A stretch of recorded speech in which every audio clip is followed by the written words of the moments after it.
민주당에서는 대체적으로 이건 야당 정치 탄압이다라는 반발의 기류가 많습니다. 급기야 김대중 전 대통령이 납치 사건에 비유한 발언도 있었습니다. 서영교 최고위원은 만약에 무죄면 해당 검사 옷 벗어라 라고 강하게 압박을 했습니다.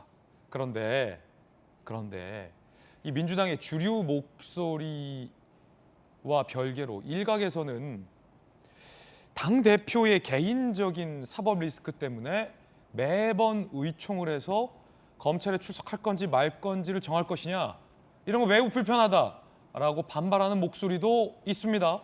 두 가지 목소리 준비되어 있습니다. 먼저 서영교 최고위원의 발언 들어보시죠. 누구 명령이 떨어져서 급하게 요구를 하고 또 급하게 출석 요구를 했는지 이거 다 살펴봐야 되는 건데요. 무죄가 경우 나오면 검사 담당 부장검사들은 저는 옷 벗어야 된다 이렇게 말씀드리고 싶습니다. 정치적인 기소잖아요. 책임을 지는 문화가 필요하다.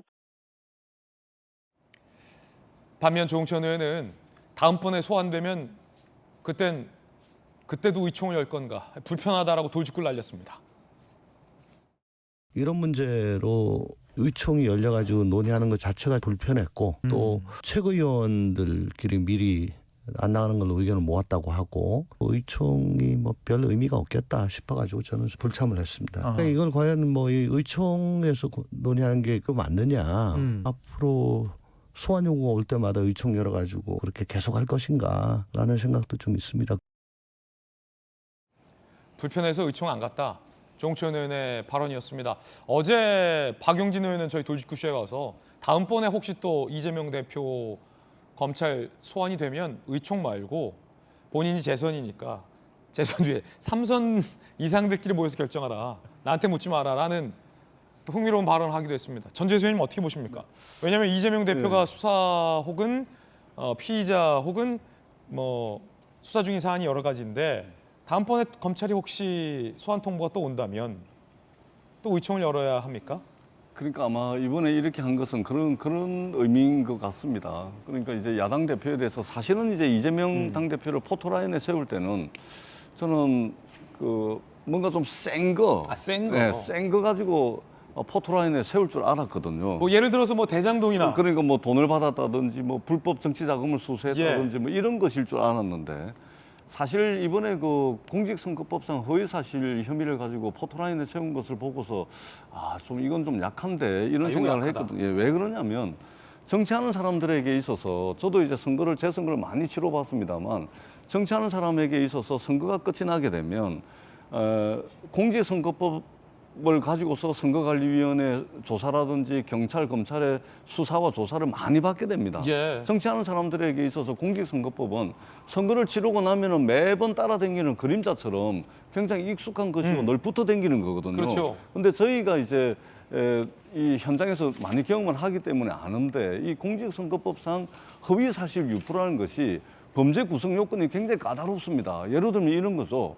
명백하게 허위사실인 것을 알면서 의도를 가지고 적극적으로 허위사실 유포를 했을 경우에 말하자면 공직선거법상 허위사실 유포가 성립이 되는 겁니다. 그런데 예를 들면 지금 현재 이재명 대표와 관련되는 이것들은 뭐냐면 기억하고 있냐 못하고 있냐 아니면은 공고인데 협박으로 느꼈냐 못 느꼈냐 이 주관적 판단에 해당하는 영역이고 기억의 영역에 해당하는 것이기 때문에 우리 전용기 의원께서 차라리 이재명 대표의 뇌를 꺼내서 압수수색을 하라는 이야기가 나올 정도인 것이죠. 그렇기 때문에 저는 이거 가지고 이렇게까지 하는 것은 저는 상당히 좀 무리한 거 아니냐. 오히려 좀 조급한 측면이 좀 반영이 된 것이 아닌가 이렇게 생각이 들고요. 그러면 만약에 다음번에 예를 들어 가정으로 더 센 걸로 성남 FC 후원금 관련으로 출석해라. 그러면 어떻게 해요? 그때 의총 안 엽니까? 그 상황에 따라서 틀리겠지만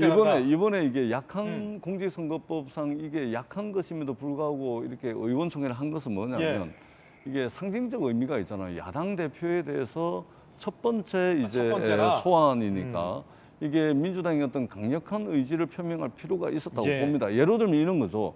법 앞에 만인이 평등해야 됩니다. 혐의가 있으면 당연히 수사받고 당연히 대한민국이 정하고 있는 형사사법 절차에 의해 가지고 당연히 조사받아야죠. 그런데 이런 것이죠. 대통령 선거가 있었습니다. 그리고 두 사람이 정치적으로 경쟁을 했습니다.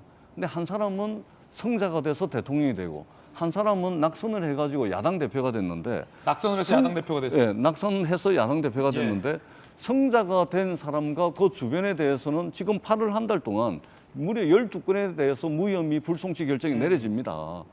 성자에 대해서는 굉장히 관대하게 법 적용이 이루어지고 패사에 대해서는 가혹하게 법 적용이 이루어지면 누가 수사를 공정하다라고 이야기를 하겠습니까? 그런 차원의 의미도 있다. 그런 차원에서 예. 민주당이 강력하게 이제 대응하는 형식으로서 의원총회를 한 것으로 그렇게 좀 받아들여야 그러면 만약에 더 센 혐의로 두 번째 소환 통보가 오면 그때는 두 번째니까 의총을 안 하겠네요. 그러니까 두 번째라서 안 하고 세 번째라서 안 하고 첫 예. 번째라서 하고 뭐 이런 차원보다 그때 상황을 좀 봐야 상황을 되겠죠. 좀 봐야 된다. 예, 그렇습니다. 만약 두 번째 소환 통보가 와서 의총을 연다. 전재수 의원님은 참석하시겠습니까? 일단은 그 야당의 국회의원이잖아요. 예. 그러니까 기본적으로 할 도리는 하면서 할 도리는 그러나 어떤 국민 눈높이라든지 예. 아니면 우리가 평상시에 이야기해왔던 것과 틀릴 경우에는 예.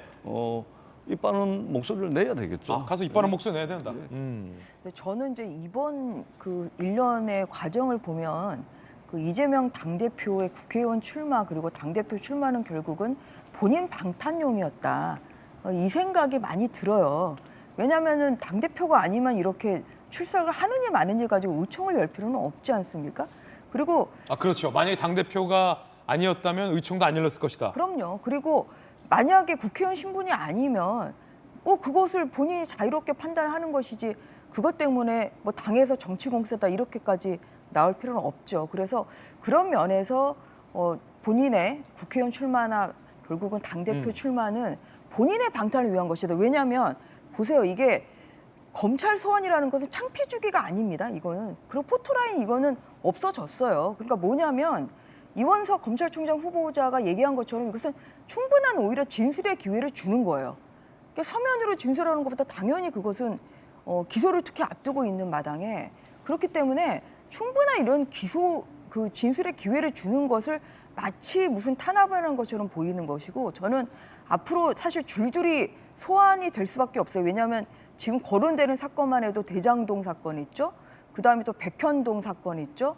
성남 FC 사건 그리고 이제 제일 또 요새 좀 그 핫하게 좀 나오는 게 그 변호사비 대납, 그 쌍방울 임원 관련한 뭐 이게 있고 또 위례 신도시 사건 지금 검찰에서 시작 중입니다. 그래서 줄줄이 사탁처럼 지금 검찰에 여러 차례 소환이 될 수밖에 없어요. 그러면 진짜 그때마다 아마 민주당은 분명히 이것이 또 정치 탄압이다 이렇게 역공을 할 것이고 그리고 아마 모든 사건에 저는 불출석할 가능성이 높다고 봅니다. 그래서 이번 이 일회성이 아니라 이번에 불출석한다는 것은 결국은 검찰의 소환에 대해서 나는 불출석하겠다.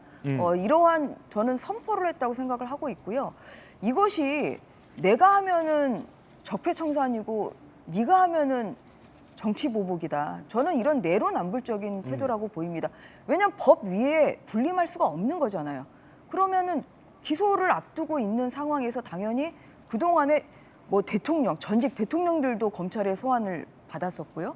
그리고 뭐 재벌 총수들도 다 검찰에 나왔습니다. 그런데 나만 비껴가라? 무슨 태풍이 비껴가듯이 나만 비껴가라? 사실 이것은 굉장히 오만하고 법 위에 군림하겠다는 저는 그런 발상이라고 봅니다. 그래서 정말 본인이 떳떳하다면 오히려 떳떳하게 검찰에 가서 본인의 의견을 밝히는 그러한 모범을 보이는 게 좋겠다. 저는 그런 말씀을 드리겠습니다. 저는 오히려 반대로 이재명 대표가 국회의원이 아니었고 야당의 대표가 아니었으면 더 세게 반발했을 거라고 봅니다. 그리고 실제로 지금 뭐 이 반발에 대해서 조금 불편하게 생각하시는 분도 당 안에서 많죠. 근데 그 당 안에서 계신 분들도 국민들하고 생각이 똑같습니다.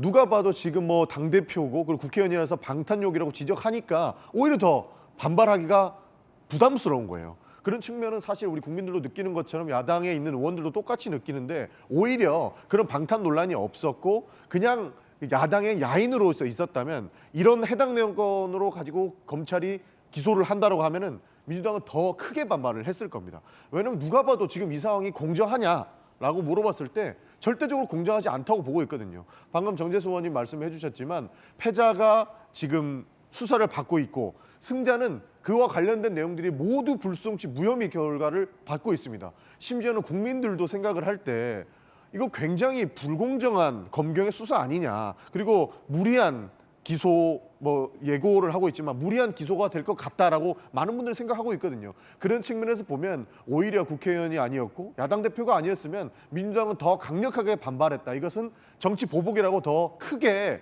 규정을 지었을 것이다. 이런 말씀 드리고 싶습니다. 여야의 논쟁 상당히 오늘 뜨겁습니다. 자, 국민의힘은 이재명 대표와 민주당에 대해서 뭐라고 얘기하고 있을까요? 여당의 입장입니다. 이재명 대표는 꼬투리 잡기식 정치 탄압에 끌려다니지 않을 것입니다. 서면 조사에 응하였으니 출석 요구 사유는 소멸되었음이 분명합니다. 이재명 대표 스스로 본인을 성역이나 치해 복권 지역에 있다고 착각하지 말기를 바랍니다. 이재명 의원을 대표로 뽑는 것은 민주당에게는 거의 재앙 수준이 될 것이다. 이재명 방탄당으로 아주 그냥 자임했다. 이게 사당이 되어버린 거죠.